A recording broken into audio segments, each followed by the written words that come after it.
Ang ngalan ko ay Lacanleo. Tawagin niyo akong guro dahil may tuturo ako sa inyo.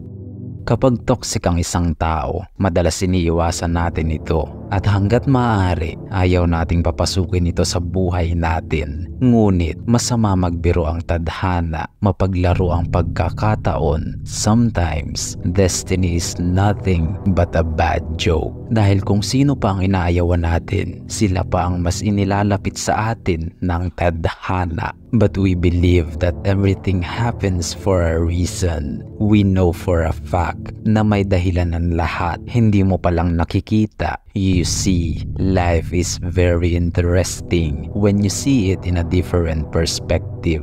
Alam ko na ayaw nyo sa mga toxic na tao. Ako rin naman, they are excruciatingly annoying. Ngunit marami akong natutunan sa kanila. I learned it the hard way. Ngayon, ibabahagi ko sa inyo ang 5 klase ng mga toxic na tao at kung bakit kailangan nyo sila sa buhay nyo. Number 1. Unreliable.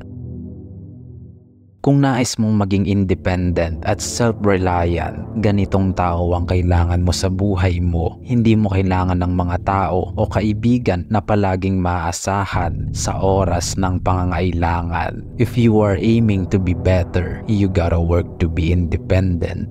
Oo, maganda ang magkaroon ng kaibigan na palaging maaasahan. Perhaps you should be grateful and don't ever take them for granted. But let's face the reality. Hindi habang buhay nandyan sila para sa'yo. Lalo na kung isa kang lalaki. One day you will realize no one's gonna come to save you. Marahil ngayon, nandyan sila para tulungan ka. Ngunit alalahanin mong may mga sariling buhay din yan. At hindi ikaw ang main character sa buhay nila. They are being reliable dahil kaya pa nila. Ngunit paano na kapag mag-isa ka na lang, wala ka nang masasandalan, kawawa ka niyan. Kaya kailangan nyo ng mga taong unreliable, yung mga taong garantisadong hindi nyo mahihingian ng tulong, hindi nyo masasandalan sa oras ng pangangailangan. Ito ang mga taong magtuturo sa iyo upang maging self-reliant at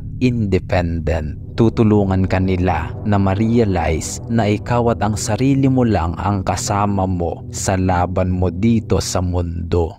But if you believe in God like I do, you are not truly alone. You can always lean on Him. Basta lagi niyong tatandaan, unreliable people will teach you how to become self-sufficient. Wala kang aasahan kundi sarili mo lang. Number 2. Ambitionless.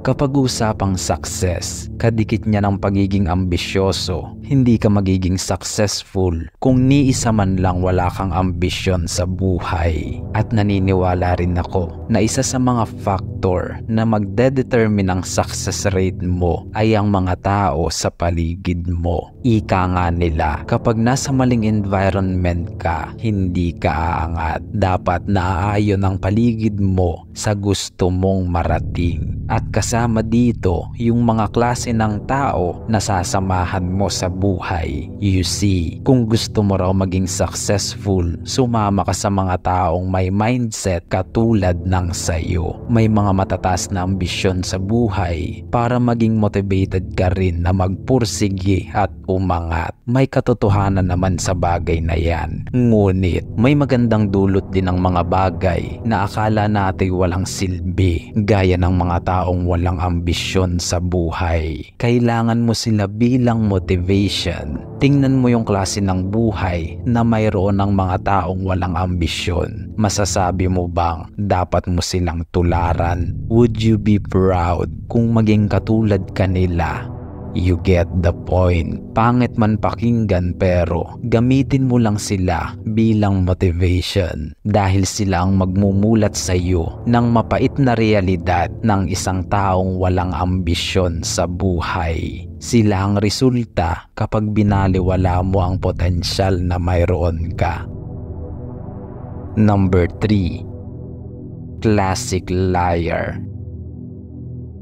Humans lie, but they don't like liars. Medyo hipokrito tayo sa part na ito. Ngunit ang nais kong sabihin ay ayaw natin sa mga sinungaling. At normal lang naman na ayawan natin sila. Dahil bukod sa delikado sila, may kakayahan din silang sirain ka. Ito yung toxic sa kanila. Pero paano kung sabihin ko sa iyo na kailangan mo sila sa buhay mo to become smarter? You see, people lie all the time and they are getting very predictable sometimes, lalo na kung matalino ka. At ito ang dahilan kung bakit kailangan mo sila upang maging matalino ka sa mga tao, lalo na sa mga pinagkakatiwalaan mo. You see, having someone you can always trust is a blessing, but having someone you cannot trust is a blessing in disguise. Liars will teach you an important lesson. Sila ang magtuturo sa iyo na hindi lahat ng tao ay mapagkakatiwalaan mo. Tuturuan ka nilang maging maingat sa pagtitiwala. You see, telling me this to you is not enough for you to understand. Kailangan mo itong maranasan dahil madali lang sabihin na huwag ka basta-bastang magtitiwala sa kung sino-sino. Ngunit marami pa ring nakakalimot dyan. Pero kapag naranasan mo na mismo maging biktima ng mga traidor sa buhay mo, dyan mo marirealize na tama nga ang sinasabi nila. Masakit pala kapag naranasan mo na. This will change you and even make you smarter.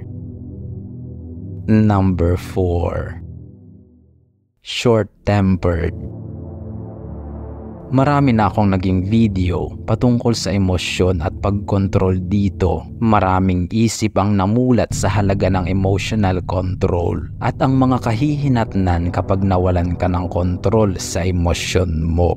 But sometimes, talking is just not enough for some people to understand. Bago sila matuto, kailangan muna nilang maranasan. Kailangan muna nilang madapa para malamang masakit. Kailangan nilang masugatan para malamang mahapdi. This is a garbage way to learn life and I don't accept it. Pwede kang matuto sa iba habang pinagmamasdan mo sila. Gaya ng kapag hindi tayo sigurado sa gagawin, ayaw nating mauna sa pila, hinahayaan muna nating may mauna at pagmasdan sila para alam na natin ang gagawin kapag tayo na ang sumalang. Kaya sa buhay, minsan kailangan mo ng mga taong maiinitin ang ulo upang magpaalala sa iyo na palagi ka dapat maging kalmado. Pagmasdan mo sila habang nawawala sa control. They do bad things which make their situation worse. Sila yung mga tao na magpapaalala sa iyo ng halaga ng pagkakaroon ng emotional control.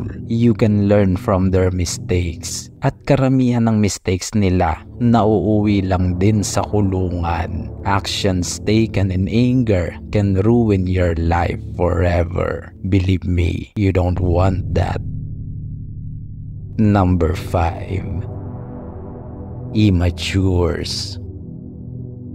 Wala nang mas nakakainit pa ng ulo kaysa sa mga taong hindi marunong umasta ng nararapat sa edad nila. Ito yung mga klase ng tao na sobrang nakakaawa dahil murang-mura pa ang utak na para bang hindi natitino pa. I don't like these people. We all probably don't like them. But we need them in our lives. Hindi para manatili, kundi para magpaalala sa atin na hindi tayo mananatiling bata habang buhay. Sure, you can have fun while you're young. Ngunit darating ka sa punto ng buhay mo na kakailanganin mo ng mag-isip-isip. You need to think and grow as an individual. At sila yung mga tao na magpapaalala sa iyo ng halaga ng sinasabi ko. Hindi para tularan, kundi gawing kasangkapan sa pag-unlad. Immature people will teach you the importance of self-growth. At sila rin ang magsisilbing pamantayan mo na may nangyayaring self self-growth sa sarili mo, you will outgrow them. Mananatili silang bata sa kaisipan at karakter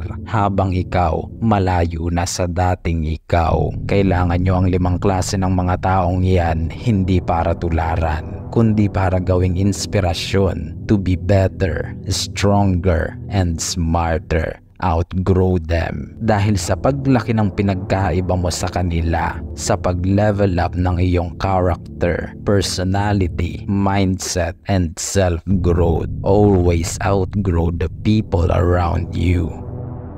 Nga pala, kung nagustuhan mo ang video na ito, kindly like and subscribe to support our channel. Umunawa ang may pandinig. Hanggang sa muli, mga tapat kong kawal.